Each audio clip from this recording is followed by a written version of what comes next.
Bonjour, nous sommes à la 5e partie de notre intervention au sujet du chantier, du grand chantier de la théologie kimbanguiste.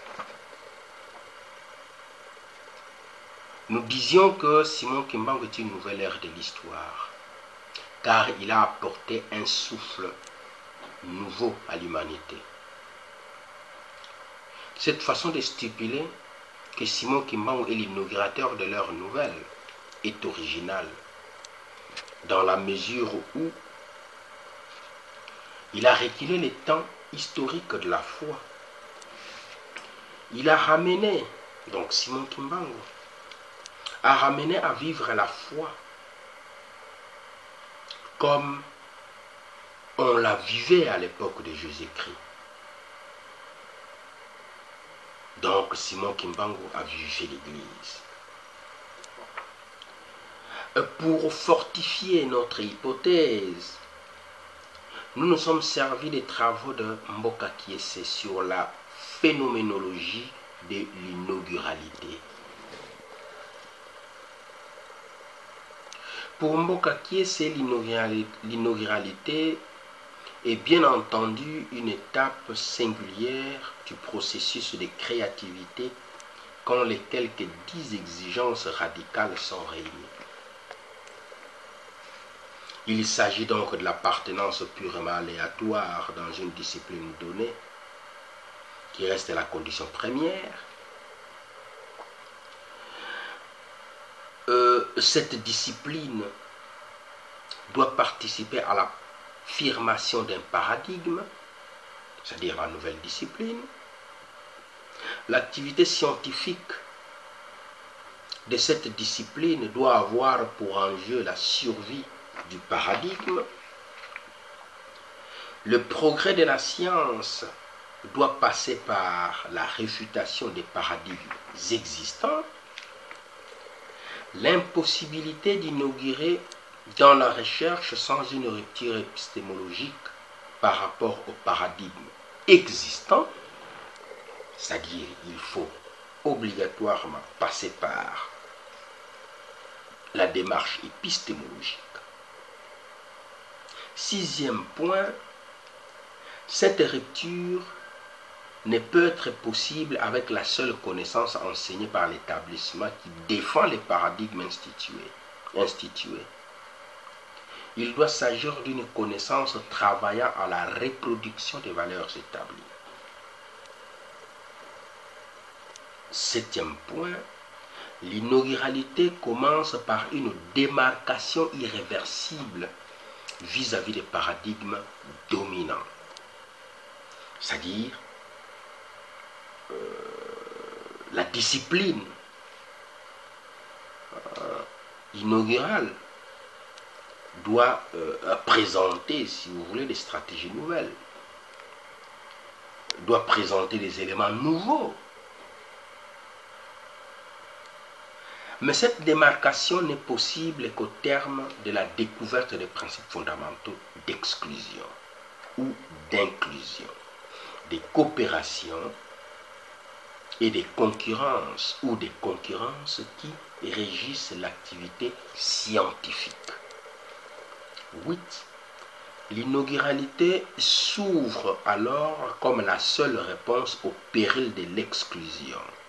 Inaugurer devient alors d'autant plus nécessaire pour la science qu'elle crée des théories capables de se concurrencer, j'insiste bien sûr, de se concurrencer et d'assurer son incessant procès.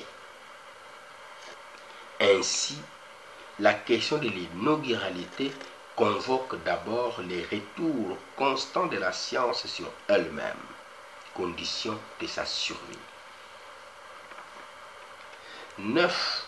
L'inauguralité permet de rassembler une communauté de chercheurs initialement dispersés ou sans objet. C'est qu'on considérerait comme une communauté des errants.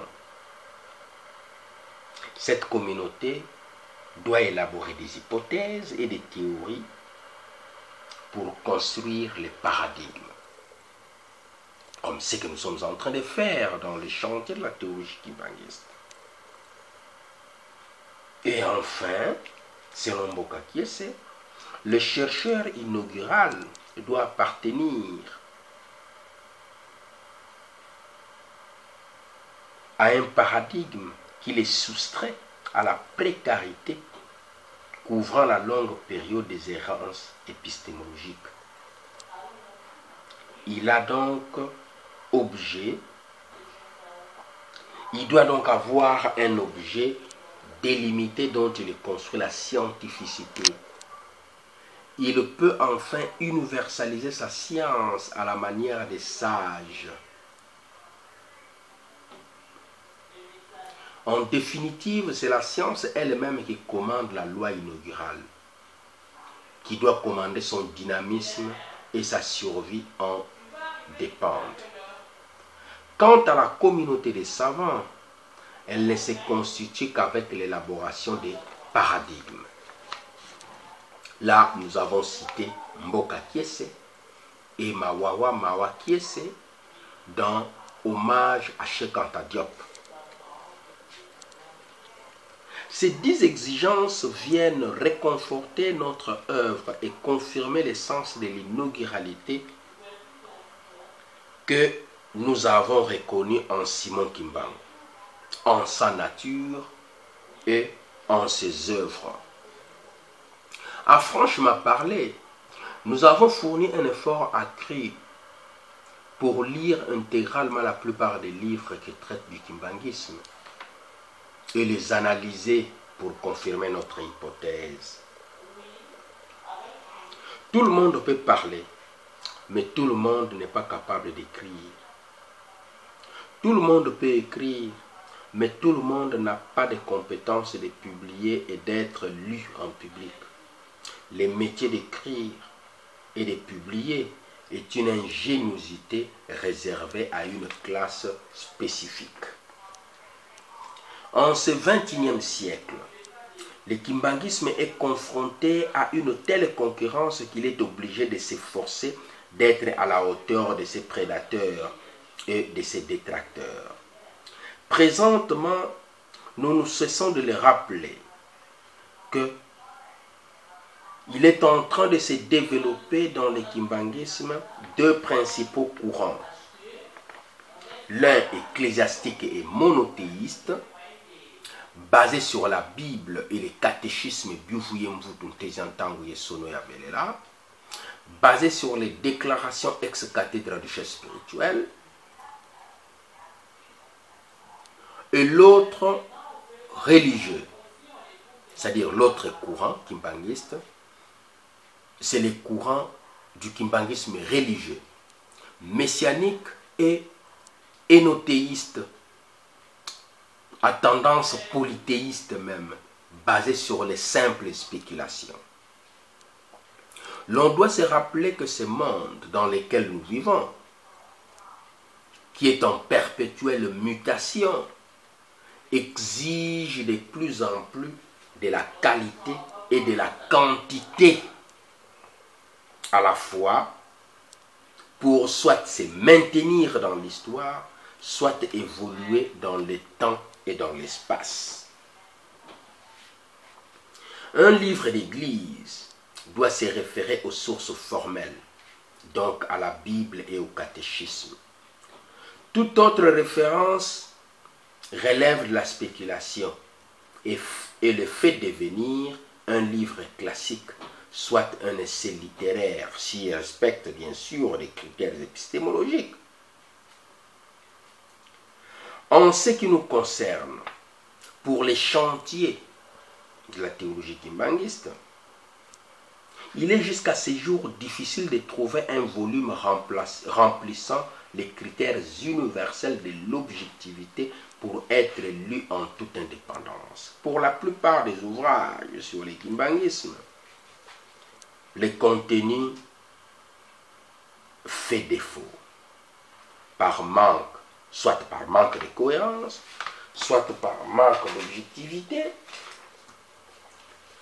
soit par manque de probité intellectuelle. Il y a donc lieu que les chercheurs kimbanguistes, qui veulent, n'est-ce pas, s'adonner, qui veulent tenter de structurer ou s'élancer dans la structuration, dans la régulation de la théologie kimbanguiste, s'efforce de dépasser les cloisonnements humains pour réfléchir au rythme du XXIe siècle. L'on doit reconnaître que les premiers essais littéraires, surtout depuis 1992 jusqu'à ces jours, ont pour la plupart échoué. Soit faute de méthodologie, soit faute d'honnêteté scientifique, comme nous l'avons dit précédemment. Or, un adage français dit que quand un élève ne progresse pas, il doit abandonner les méthodes qui ne lui conviennent pas. Nous devons pour ce faire éviter que les contenus des ouvrages qui traitent du kimbanguisme soient fantaisistes, soient sans fondement logique, sans cohérence, sans inspiration. C'est-à-dire, dans beaucoup d'ouvrages, il n'y a pas de sources d'information, il n'y a pas de références bibliographiques, il n'y a pas d'esprit critique. L'auteur se présente comme si il a lui-même été Simon Kimbangu, ou comme si il a lui-même vécu directement avec Simon Kimbangu.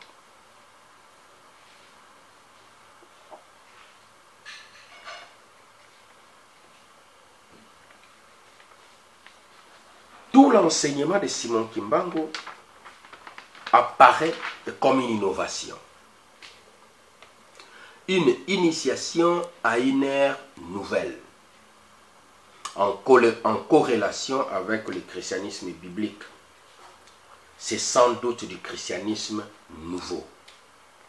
Les enseignements de Simon Kimbangu révèlent des secrets cachés sur le Saint-Esprit, sur le péché originel, sur la race d'Adam, sur le royaume de Dieu et sa capitale, sur l'enlèvement de l'Église, sur la réincarnation et sur bien d'autres thèmes implicites de la Bible.